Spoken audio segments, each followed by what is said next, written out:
But एक space और जहां पर आपको फोकस करना चाहिए और वो है आपके लिए ऑटो स्टॉक्स, और ऑटोज के लिए भी पर्टिकुलरली जो ईवी कंपनीज हैं, क्योंकि आज है वर्ल्ड ईवी डे और हम देख ही रहे हैं ईवी एक बड़ी थीम बनी हुई है बाजार में। कई सारे ईवी से जुड़े स्टॉक्स, चाहे वो OEMs हों या फिर एंसिलरीज हों, वहां पर बड़ा एक्शन हम आते हुए देख रहे हैं। तो वर्ल्ड ईवी डे पर कौन से ईवीज हैं जो आगे आपको नजर रखनी चाहिए, आइए इस पर एक अपडेट लेते हैं आशीष की तरफ से। आशीष बताइए। दीपांशु, ईवी का इकोसिस्टम भारत में अगर आप देखें तो काफ़ी तेज़ी से विकास कर रहा है। अभी फिलहाल अगर आप देखेंगे तो करीब करीब 133 कंपनियां ऐसी हैं जो निफ्टी के ईवी इंडेक्स में शामिल है और माना जा रहा है कि अगले 5 साल 2029 में देखें तो इसकी जो वैल्यू है वो $114 बिलियन के पार चली जाएगी। तो इसके चलते अगर आप देखें तो ना कि सिर्फ ऑटो कंपनीज जो बाकी के एंसिलरी सपोर्टिंग सिस्टम में इंफ्रास्ट्रक्चर दे रहे हैं, इनको भी बड़ा बेनिफिट मिलेगा। लेकिन वर्ल्ड ईवी डे के मौके पर कुछ चुनिंदा कंपनीज हम आपके लेकर आए। सारी कंपनीज नहीं है, चुनिंदा जिनका सब्सटैंशियल शेयर है, इन पर यहाँ पर फोकस करके चल सकते हैं।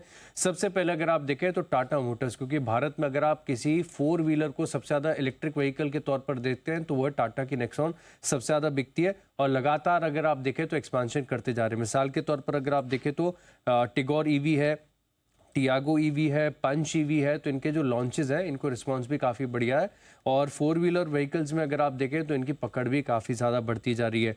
इसके अलावा अगर आप देखें तो ओला इलेक्ट्रिक, क्योंकि यहाँ पर इलेक्ट्रिक 2 व्हीलर सेगमेंट में इनका 35% का सब्सटैंशियल बहुत बड़ा मार्केट शेयर है।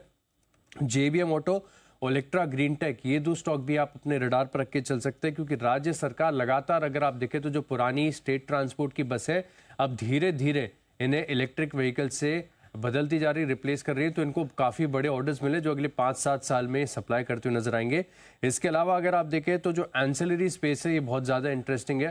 सोना BLW प्रिसीशन, यहाँ पर देखिए इनकी 29% जो आय रेवेन्यू आती है सीधे तौर पर ईवी प्रोडक्ट से आती है। इसके अलावा अगर आप देखें तो इनकी जो टोटल ऑर्डर बुक है इसमें 80% हिस्सा जो है वो ईवी प्रोडक्ट्स का आता है। संवर्धन मदरसन काफ़ी डाइवर्सिफाइड ऑटो एंसिलरी कंपनी है। यहाँ पर भी अगर आप देखें तो इनके जो टोटल ऑर्डर बुक है इसका 37% हिस्सा जो है वो ईवी से आता है। ऊनो मिंडा, इनकी 11 से 12% हिस्सेदारी जो है आय में इलेक्ट्रिक व्हीकल से है।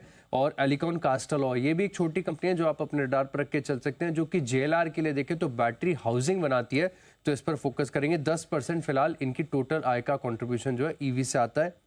इसके अलावा अगर आप देखें तो जो ईवी का इंफ्रास्ट्रक्चर है ये भी काफ़ी महत्वपूर्ण हो जाता है। मिसाल के तौर पर अगर आप देखें तो टाटा पावर है जो कि ईवी चार्जिंग स्टेशंस में लगातार प्रोग्रेस करते जा रहा है और घरों के अंदर भी यहाँ पर ईवी चार्जिंग स्टेशंस लगा रहे हैं। सॉफ्टवेयर देने वाली कंपनी जैसे मिसाल के तौर पर टाटा टेक्नोलॉजीज हो, टाटा एलेक्सा हो या फिर KPIT टेक, यहाँ पर भी आपको फोकस करना चाहिए।